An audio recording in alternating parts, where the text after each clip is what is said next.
చిన్న వయసులోనే తల్లిని కోల్పోయిందామె.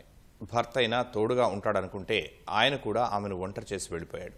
ఉన్న 2 కుమారుల కోసమైనా బతుకుదామనుకుంటే వారు కూడా అనారోగ్యంతో కొట్టుమిట్టాడుతున్నారు. పనికి వెళ్తే తప్ప రోజూ గడవదు. పెద్ద కుమారుడి చేతులు కాళ్ళు చచ్చుబడిపోగా చిన్న కుమారుడు పక్షవాతంతో బాధపడుతున్నాడు.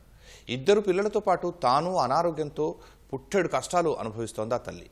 తోటి వారి సాయం కోసం ఎంతో ఆశతో ఎదురుచూస్తున్న తల్లి బిడ్డలపై మానవీయ కథనం.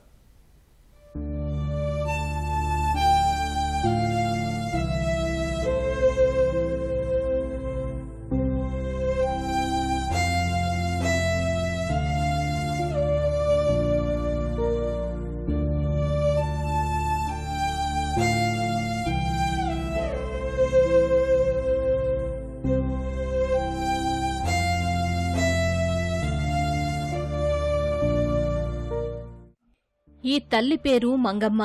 2 కుమారులతో హైదరాబాద్ రామంతపూర్లో ఓ అద్దె ఇంట్లో నివాసం ఉంటుంది. పెద్ద కుమారుడు 17 ఏళ్ల అనిల్.